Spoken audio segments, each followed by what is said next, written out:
हमने अभी हमारे मुर्गियों को बाहर फ्री रेंज में छोड़ा है, तो आज हमें अंडे कलेक्ट करने के लिए लेट हो चुका है।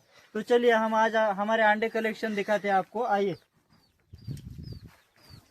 देखिए गाइस, यहाँ हमारे अंडे दे चुके हैं मुर्गियाँ। कई मुर्गियाँ एक ही डब्बे में दो दो अंडे दे चुकी है, एक के ऊपर एक बैठ रही है।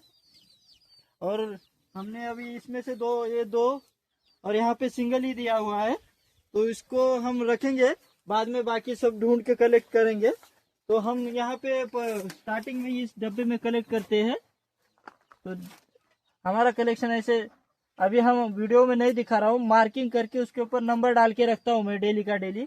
तो बाद में पता चले कि जब मुर्गियों में रखा जाए तो उसके साथ रखने के लिए अपने फ्रेश अंडे होने चाहिए, ताकि अपने पिल्ले ज्यादा निकले। तो कई मुर्गियां उस पॉलीथीन है जो उसके नीचे हमने डब्बे रखे हुए, तो उसमें भी अंडे देती है। तो आइए आपको दिखाता हूँ मैं। बात कर लीजिए।